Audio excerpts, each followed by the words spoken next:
नमस्कार दोस्तों, एक मानवीय प्रवृत्ति है यानी ह्यूमन नेचर है कि जब आदमी जब जो कोई रहता है अगर उसको वो कहा जाता है तो या तो उसे बहुत अच्छा लगता है या तो उसे बहुत बुरा लगता है।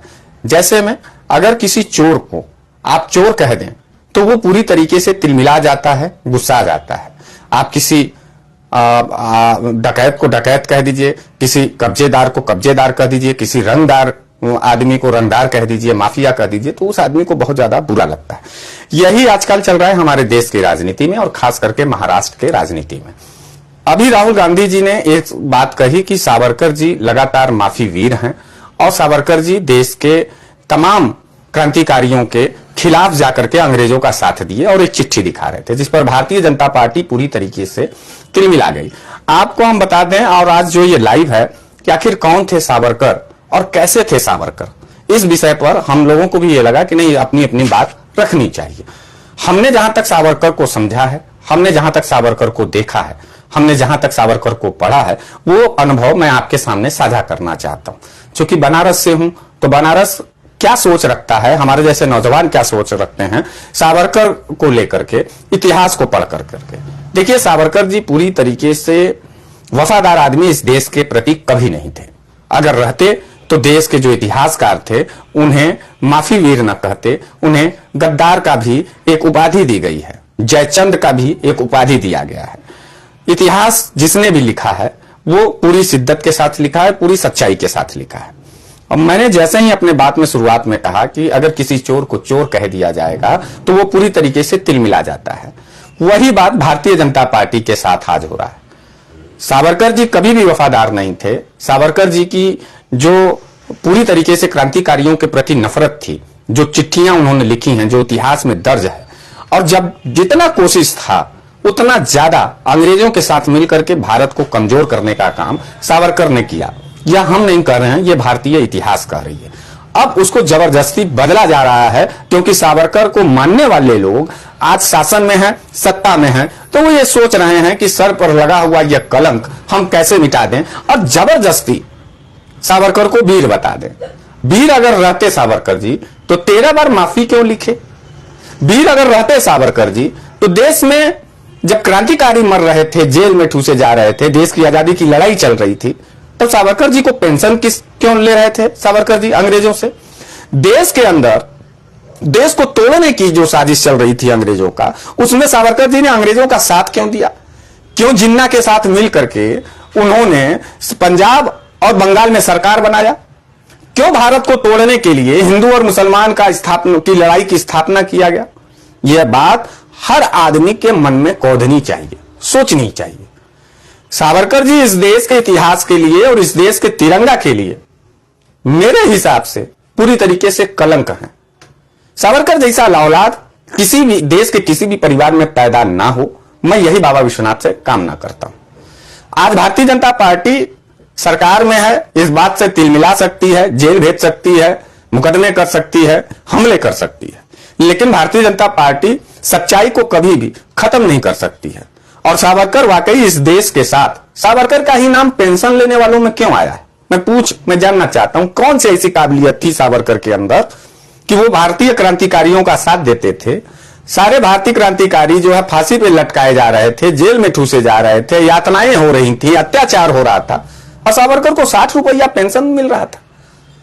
पूरी तरीके से सावरकर की जो कैरेक्टर है वो गद्दारों की है। देखिए, बात एकदम साफ सुनिए। सावरकर जी वीर होंगे तो वो अमित शाह जी के लिए वीर होंगे, नरेंद्र मोदी जी के लिए वीर होंगे और आरएसएस और भाजपा के लिए वीर होंगे, लेकिन भारत के लिए कभी भी वीर वो नहीं थे। वीर होते तो मर्सी पिटीशन न लिखते, माने माफी वीर नामा ना रहता। 13 बार 14 बार उन्होंने अंग्रेजों को इस बात का विश्वास दिलाया कि हम वफादारी से आपका साथ देंगे। भारत को तोड़ने में सावरकर जी का सबसे बड़ा योगदान था। आज जो ये हिंदू मुसलमान का बीज है हमारे भारत के अंदर, जो दंगा और हिंसा और नफरत करा करके आज जो हम लोग टूटने के कगार पर हैं, भीख मांगने के कगार पर हैं, इसकी नींव डाली है सावरकर ने। आपको मालूम होना चाहिए, देश के तिरंगा को जलाने का आह्वान सबसे पहले अगर किसी ने किया इस आजाद भारत में तो वो यही भारतीय जनता पार्टी के सावरकर थे। गोडसे को माइंड वॉश जिसने किया गांधी की लोकप्रियता को, गांधी के शांति प्रियता को, गांधी की एकता प्रियता को गोली चलाने का काम जिसने करवाया उसी का नाम सावरकर था। आप इस देश की सच्चाई को जान लीजिए। आपको बुरा लगेगा, आपको भला लगेगा, आप अपने घर रहेंगे, हम अपने घर रहेंगे, लेकिन शासन सत्ता के लालच में, चापलूसी करने के लालच में हम किसी गद्दार को वफादार कभी नहीं कह सकते।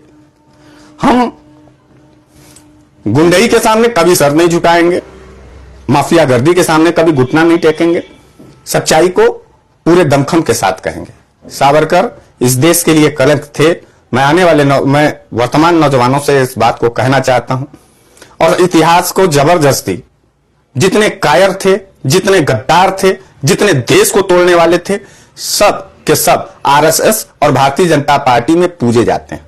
गोडसे की मंदिर बनाई गई है, ये वही भारतीय जनता पार्टी है। सावरकर को वीर बताया जाता है। श्यामा प्रसाद मुखर्जी, हिंदू महासभा और मुस्लिम लीग जिन्ना, ये दोनों और सावरकर, ये तीनों लोग काफी अच्छे मित्र थे। इसीलिए शायद नरेंद्र मोदी जी प्रधानमंत्री बनने के बाद बिना बुलाए पाकिस्तान जाकर के बिरयानी खाते हैं और पाकिस्तान के तरफ नजर तक नहीं उठाते हैं। इसीलिए भारतीय जनता पार्टी के जितने नेता हैं वो गांधी के हत्यारों का पूजा करते हैं, गोली चलाते हैं। आज भी देश की तिरंगा फूका इन लोगों ने, देश का संविधान जलाया इन लोगों ने, देश को तोड़ने का काम किया, और आज भी विदेशी ताकतों के पैसे पर इस देश को पूरी तरीके से तोड़ना और बर्बाद करना चाहते हैं। एक सावरकर था जिसकी वजह से हमने हजारों क्रांतिकारियों का लाश देखा है, और आज कई सावरकर इस देश के अंदर हैं जो लाशों के भूखे हैं, जो हम गरीबों को बर्बाद करने के लिए आमादा हैं, भारत को तोड़ करके जला करके गुलाम बनाने के लिए आमादा हैं। तो हमको सावरकर की विरासत को नहीं, गांधी की विरासत को आगे ले जाना होगा। और चोर को जब जब चोर कहा जाता है वो तिलमिलाता है, जैसा कि सावरकर के नाम पर जब जब हम लोग अपने इतिहास को पढ़ते हैं तब तब भाजपा तिलमिलाती है। सावरकर इस देश के लिए कभी वफादार नहीं थे, सावरकर इस देश के लिए कभी फायदेमंद नहीं थे, और भगवान न करे कि कोई दुश्मन के घर में भी ऐसा कोई सावरकर पैदा हो। तो ऐसे थे सावरकर, और यही हैं सावरकर। इसीलिए मैं आपके बीच में आया था। आप भी सोचिए, समझिए, और देश के प्रति वफादार होकर के देश के साथ चलिए। गद्दार सावरकर, हत्यारा गोडसे को कभी भी अपना आइडियल मत मानिए। ये हत्यारे और खून खराबे करने वाले लोग हैं, देश को तोड़ने और बर्बाद करने वाले लोग हैं। इसी उम्मीद के साथ जय हिंद, जय भारत, इनकलाब जिंदाबाद।